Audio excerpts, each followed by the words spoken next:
Hello out there, ghouls and goblins, and welcome to another edition of A Quarter Ton of Fun, A Coward Watches. I'm your buddy Ryan, aka The Coward, and today we're checking out 2017's Get Out.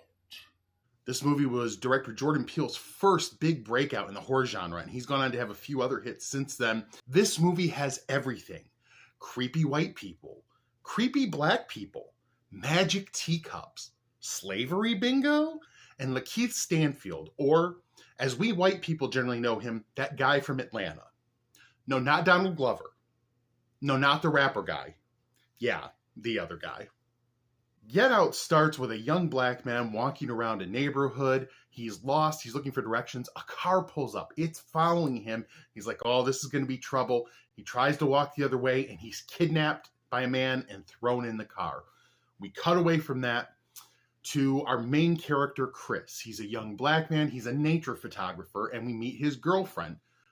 I'm bad with character names, so she's just going to be his girlfriend in this review, a young white woman. They are going to visit her parents for the weekend. It's his first time meeting them, and he mentions he's her first black boyfriend. He's nervous, Do they know you're bringing a black man home? Is it going to be an issue? They go, they meet the parents. The dad's a physician. The mom is a psychiatrist who has invented a way to stop people from smoking. They're obviously very rich, very successful, and a little bit out of touch, right? The way they talk to him and stuff, it seems like your average older white parents who maybe don't know exactly how to talk to a young black guy, but nothing over the top. We also meet the maid and the groundskeeper who are black, who work there for them. And they both are acting really creepy and weird towards Chris and kind of giving him just strange looks, right? Soon we learn that the family is having a party that celebrates their grandfather or something. And all their rich friends are going to be coming to it. And the daughter's like, oh, I didn't know that was this weekend. I'm so sorry. Chris is like, it's cool. So this party comes, all their rich friends show up, and they're mostly older people. And they're very much being racist towards Chris.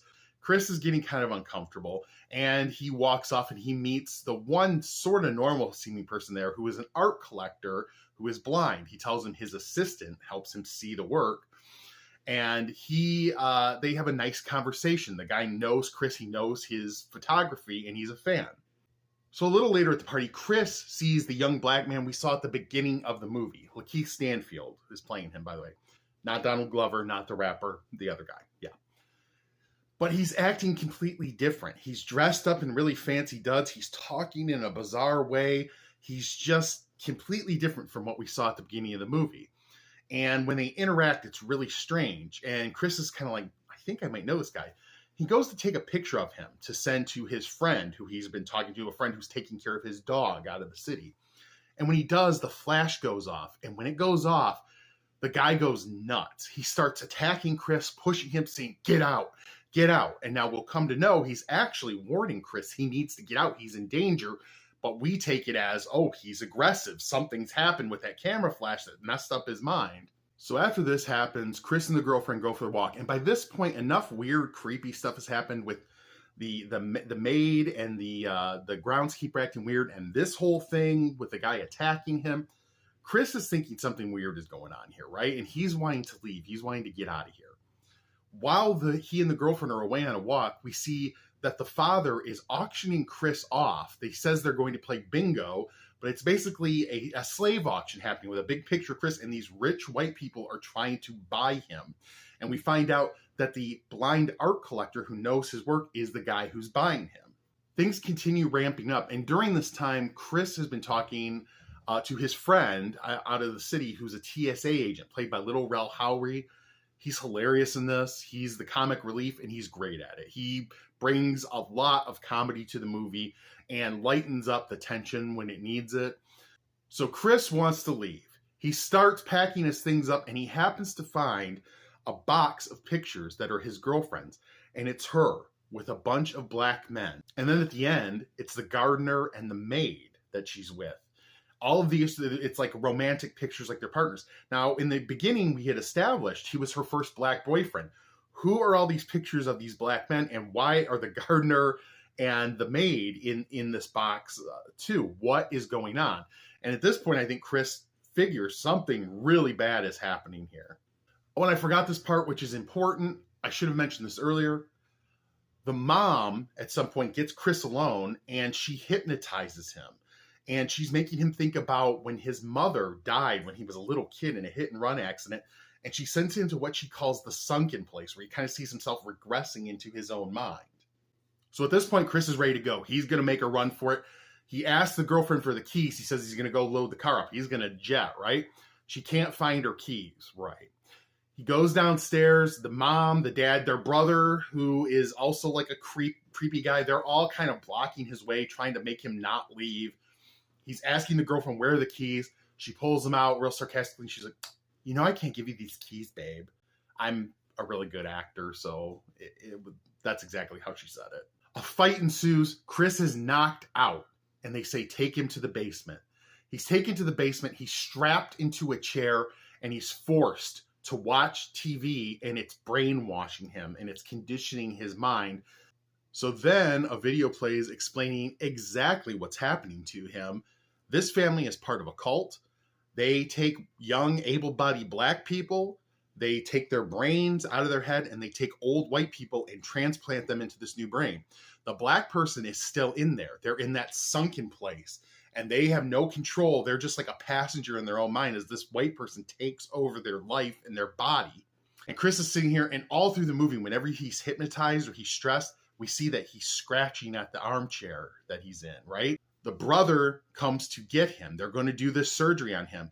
The man who bought him earlier at the slavery auction, at the slavery bingo game, he is an art dealer. He lost his eyes. He knows Chris's photography is wonderful. He wants his eyes, and he wants his brain in his body. The brother comes to get him. Chris has been digging at this chair. He has material from the chair, cotton. Again, the use of symbolism in this movie is very good. Shoves it in his ears so the TV hasn't been able to hypnotize him when it's playing this stuff. He's in his right mind. He attacks the brother, seemingly kills him. Makes his way to the father, kills him. The mother knocks her magic teacup away before she can hypnotize him, kills her. The brother's not really dead. He gets back in there, struggles with Chris, fights him, able to kill him. He's making his escape in the brother's car. As he's driving away, the girlfriend has a shotgun. She's shooting at him. He hits the black maid. And we find out that the black maid is actually the grandmother of the family. The landscaper guy is actually the grandfather of the family. The people who started this cult and whatever, they have their brains in these black people's bodies. Chris is a good guy. He can't stop and leave this poor black woman to die in the road. The way his own mother did in a hit and run, right? He gets out, he gets her in the car to try to save her, probably thinking, you know, maybe there's something they could do to get her back in control of her mind or whatever. She attacks him as they're driving.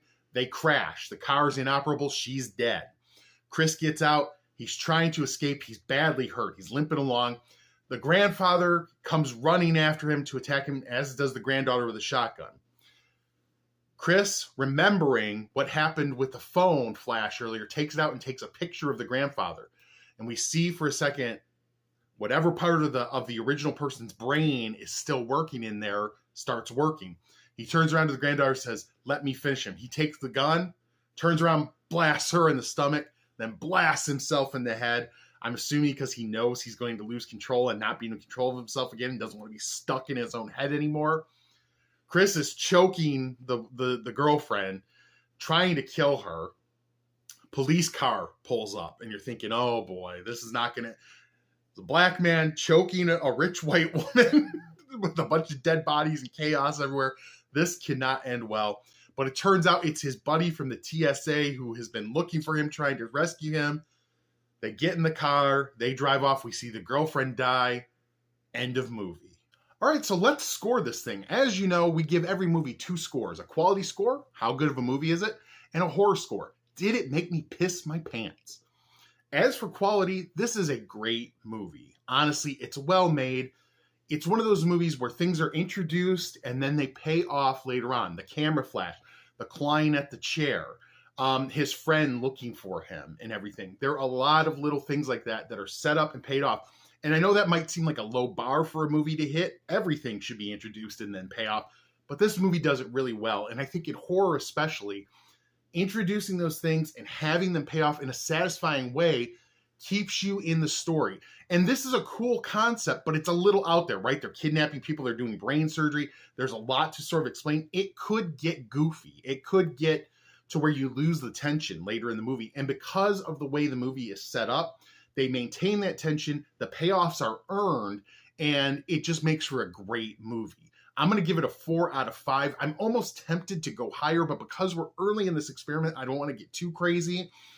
But I'm going to say a 4 out of 5. It's really well acted. It's a very good movie.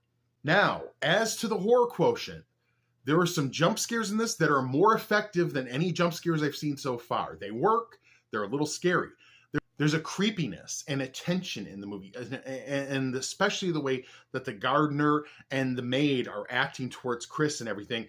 It builds a level of suspense through the movie that's really good. And then it pays off well when we find out why they've been acting that way, what's so weird about them. But still, it's not an overly scary movie. It's tense, it's got a level of psychological horror to it, but it's not the scariest thing I've ever seen, and it didn't really have a lasting impact of scaredy catness on me.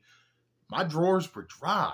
Folks, I'm going to give it a 1, and I got to tell you, I'm getting a little confident here. I'm getting a little confident. Maybe I'm not the coward that people have always thought I was. Maybe I am already a big, brave dog. Maybe this whole thing was pointless, and I shouldn't even be doing it. Wait. No. Ignore that part. Just remember my overconfidence so that when the payoff comes, that I watch something really terrifying and I just piss all over myself, you can enjoy it. All right, so that means the movie gets a 5 overall, our best score yet. But I think if we get some stuff that's high quality and scarier later on, it could top it. Thank you for watching this video. Please like, please share, please subscribe to my channel. It really helps me out if you can. And I want to tell you this. It doesn't matter if you're a creepy white person like me, or a creepy black person, or a creepy black person with a white person's brain implanted into your body. Because you are damn sexy.